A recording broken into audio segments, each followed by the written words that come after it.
سلام، خوش اومدید به یک ویدیو دیگه از آموزش‌های گلری. امروز اومدیم برعکس ویدیوهای قبلیمون از 5 تا گلر برتر جهان توی دوره‌های قبلی نام ببریم و ازشون چیزهای بیشتری بدونیم. هر کسی یه نظری داره که یه گلر بازیاباش مهمه، یه گلر توپ گرفتنش مهمه، یه گلر میگن باید درست و اصولی توپ بگیره، میگن یه گلر نه هر جور توپ گرفت برای اون مهم نیست.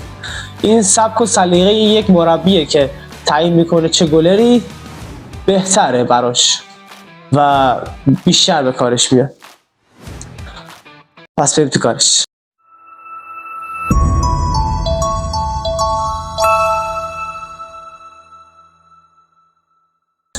اولین گلری که بهتون معرفی میکنم پاکو سدانو، یکی از برجسته ترین دروازه‌بانان تاریخ فوتسال اسپانیا است که به دلیل عملکرد درخشانش در تیم ملی اسپانیا و باشگاه بارسلونا شناخته میشه. کامل پاکو فرانسیسکو سدانو آنتولین، اگه اشتباه نخونده باشم همینه، که متولد 2 دسامبر 1979 در مادرید اسپانیا است. قد 188 سانتی متری داره که در باشگاه کوسلادا در سال 1998 1999 دوران حرفه‌ای خودش رو شروع میکنه و بعد به تیم موستولوس در سال 1999 تا 2007 در این تیم بوده و از 2007 تا 2018 در تیم مشهور بارسلونا بوده.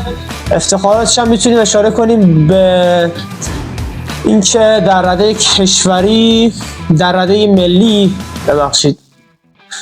ملی قهرمانی جهان در سال 2004 رو داره، قهرمانی اروپا در سال 2005 و 2016 رو داره و باشگاه بارسلونا در لیگ اسپانیا 4 دوره قهرمانی داره: 2010 2011 2012 و 2013. کوپا دل ری همون جام حذفی اسپانیا هستش که این هم 5 عنوان قهرمانیشو داره: 2011 2012 13 14 و 18.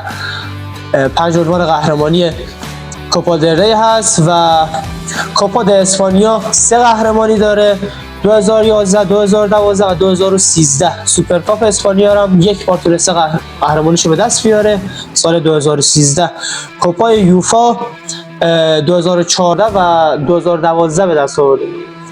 جوایز فردیشو بخوایم بهتون بگیم، بهترین دروازه‌بان جهان در سال 2017 بوده، بهترین دروازه‌بان لیگ اسپانیا در سالهای 2012 2013 2015 و 2016 بوده و الان بازنشسته شده متاسفانه. یکی از بهترین گلرهایی که میشه به چشم خیلی خیلی کیف کنم من با سیواش. حقیقت یکی از اون گلرهایی که دوست دارم، سبک گلریش و اون رفلکس بالاشو خیلی حال میکنم با گلریش.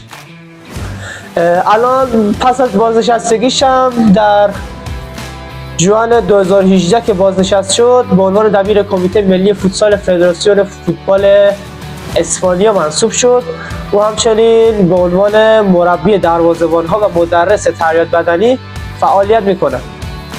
و این بود از زندگی نامه پاکو سدانو، یکی از برترین دروازه‌بان‌های جهان که بدون شک در سالهای 2007 تا 2018 که در بارسلونا حضور داشت واقعا بهترین گلر جهان بود، بی‌رقیب بود یه جورایی. بریم سراغ گلر بعدی. گلر بعدی مصطفی نظری، یک نام ایرانی که همه علاقه‌مندان به گلری در سرتاسر ایران و حتی جهان نام این اسطوره گلری کشورمون رو میشناسن. مصطفی نظری متولد 20 آذر 1361 در تهران که افتخارات آقای مصطفی نظری رو بگیم، انتخاب به عنوان بهترین دروازه‌بان فوتسال جهان در سال 2010، همون زمانی که پاکو سدانو هم حضور داشته در جمع برترینا، مصطفی نظری سال 2010 بهترین دروازه‌بان جهان میشه. قهرمانی در مسابقات آسیایی 2007 2008 و 2010 قهرمانی در بازی‌های آسیایی داخل سالن در سال‌های 2005 و 2007 قهرمانی مسابقات فوتسال جام کنفدراسیون‌ها در سال 2009 قهرمانی در مسابقات فوتسال غرب آسیا در سال 2012 فعالیت‌های اخیر آقای مصطفی نظری که پس از بازنشستگیشون بوده، ببخشید دیگه این لکنت زبون نمیتونیم بگیم دیگه، شرمنده. پس از بازنشستگیشون بوده به عنوان مربی در زانهای تیم ملی فوتسال ایران فعالیت داشت.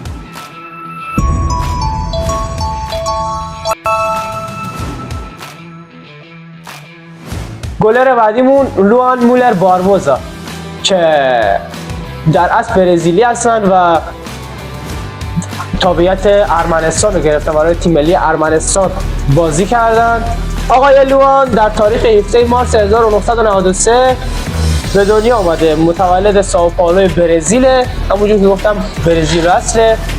قد 173 سانتی متری داره که در باشگاه فعلیشون یعنی پالمای اسپانیا و شماره پیران 3 فعالیت میکنن. مسیر حرفه‌ای آقای باربوزا در سال 2017 تا 2014 در باشگاه سوروکابا و در سال 2018 در فوز کارتاس فعالیت داشتن و در سال 2019 به تیم لئوی پرتغال اگه اشتباه نکنم، لئو فوتسال، در سال 2019 به این تیم پیوست و در سال 2020 در تیم ACEL فعالیت داشت و پس از اونم به تیم پالمای اسپانیا پیوست که در تیم ملی برزیل هم حتی سابقه بازی داره در سال 2018. ولی خب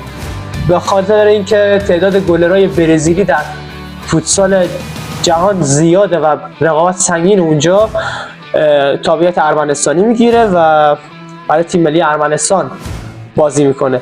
افتخارات و دستاوردهای این گلر درخشان برزیلی: قهرمانی لیگ قهرمانان فوتسال اروپا 3 بار پشت سر هم فکر کنم اگه اشتباه نکنم بوده، با پالما هم بوده. 2022 2023 2024 قهرمان لیگ قهرمانان اروپا شده. قهرمان جام بین قاره‌ای فوتسال 2 بار قهرمان شده، 2023 و 2024. بهترین دروازه‌بان جهان در سال 2024، برنده جایزه معتبر جاکو فوتسال. عملکرد در فصل 2024 و 2025 رو بخوایم بهتون بگیم: 25 بازی انجام داده، گل‌های خورده 17 داده، کارت زرد 4 تا، کارت قرمز 1 دونه و نقش مولر در تیم ملی ارمنستان هم بهتون بگم اینه که با دریافت تابعیت ارمنستان از سال 2022 به تیم ملی فوتسال این کشور پیوست. با تجربه و مهارت خود نقش کلیدی در پیشرفت و موفقیت‌های اخیر تیم ملی ارمنستان ایفا کرده بخشی صدام گرفت.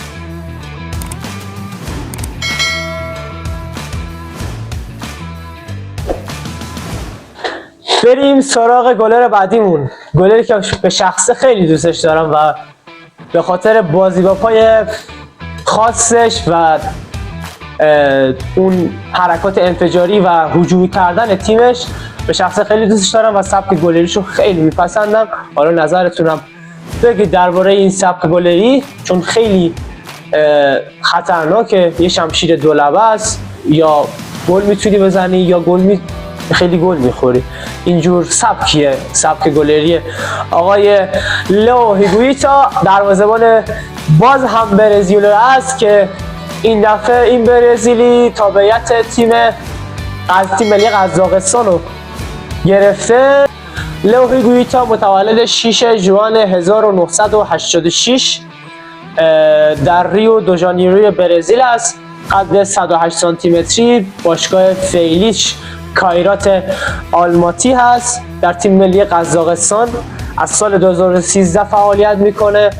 افتخارات برجسته این گلر برزیلی: قهرمانی در لیگ قهرمانان فوتسال اروپا در سال 2012 در سال 2014 با تیم کایرات آلماتی انتخاب به عنوان بهترین گلر در به قول خودمون انتخاب به عنوان بهترین دروازه‌بان جهان 5 مرتبه بهترین دروازه‌بان جهان شده. من به همین دلیلی که حقیقت خیلی دوست دارم این گلر رو، بی دلیل نیست که این همه طرفدار داره این گلر.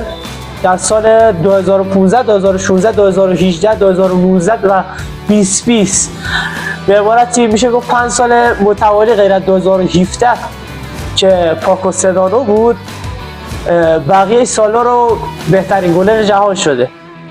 این خیلی افتخار بزرگی برای این گلر.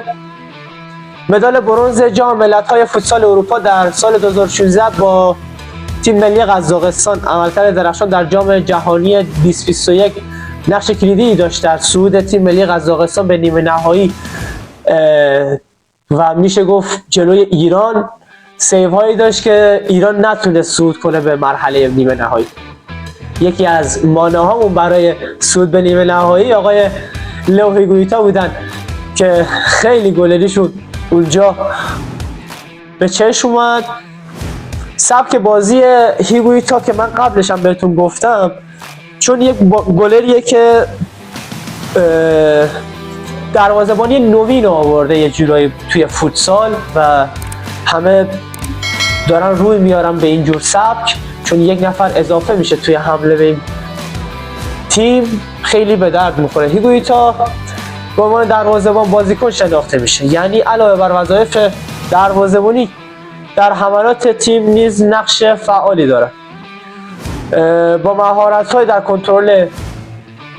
کنترل های توپ و پاس‌های کلیدی که میتونه بده و سبک بازی الهام گرفته از ره هیگویتا، دروازه‌بان افسانه‌ای کلمبیا، همون کسی که حرکت عقرب و زد،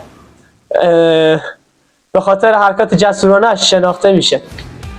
آقای هیگویتا فعلا در کایرات آلماتی هستن. باشگاه دیگه هم که فعالیت داشتن تا چند سال پیش باشگاه غیرت قزاقستان بود.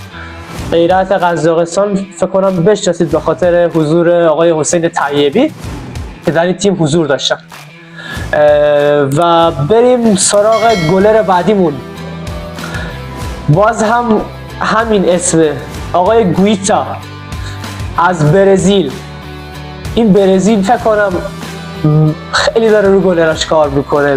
به نظر من واقعا 5 تا گلر برتر جهان از برزیلن. حالا آقای مصطفی نظری هم ما اسمش آوردیم، آقای پاکو سدانو هم اسمش آوردیم، ولی خب گلر برزیلی خیلی خیلی خیلی عملکرد درخشانی داشتن در سطح جهان در فوتسال. حالا فوتبالش رو زیاد در جریان نیستیم، حالا فوتبالش هم مثل ادرسون و آلیسون خیلی کارشون درسته. بریم سراغ آقای گویتا از برزیل. نام کاملشون تییاگو مندز روشا، دروازه‌بان برزیلی که در باشگاه اسپورتینگ لیسبون دروازه‌بانی میکنه. گویتا نام کامل آقای گویتا نام کاملش تییاگو مندز روشا هست، دروازه‌بان برجسته برزیلی که در تیم اسپورتینگ لیسبون فعالیت داره. این گلر باز هم به خاطر تشابه سبک بازیش با آقای هیگویتا، سبک بازی تهاجمی که دارن و گلایی که میتونن بزنن به خاطر بازی و پای خیلی خوبشون خیلی شناخته میشن و خیلی معروفن. به قول گفتنی تنها گلی هم هست که توی سالن ما میبینم دستش میکنه. افتخارات زیادی با تیم ملی برزیل کسب کرد. افتخارات برجسته این گلر برزیلی با تیم ملی برزیل: قهرمانی در جام جهانی فوتسال فیفا در سال 2012 و 2024 بود و قهرمانی در کوپا آمریکای فوتسال 2011 2017 و 2024 بود. قهرمانی در گرندپری فوتسال 2013 و 2018 با باشگاه اسپورتینگ لیسبون. سابقه قهرمانی لیگ قهرمانان اروپا رو داره. این گلر در سال 2018 و سال 2020 قهرمان شد. در لیگ پرتغال سال 2020 2021 و 2022 قهرمان لیگ پرتغال شدن. جام حذفی پرتغال هم 4 دوره قهرمانی داره و سوپرکاپ اسپانیا هم 4 دوره قهرمانی داره. دستاوردهای فردی این گلر رو میتونیم بگیم که انتخاب به عنوان بهترین دروازه‌بان جهان در سال 2021 و 2022 بود که توسط سایت فوتسال پلنت اعلام شد و این گلر در سال 2021 بهترین دروازه‌بان جهان شناخته شد. خیلی ممنون که با من همراه بودید. متشکرم. امیدوارم که بهترین خودتون باشید. در هر جا که هستید موفق و پیروز و سلامت باشید. یا علی، خدا نگهدار.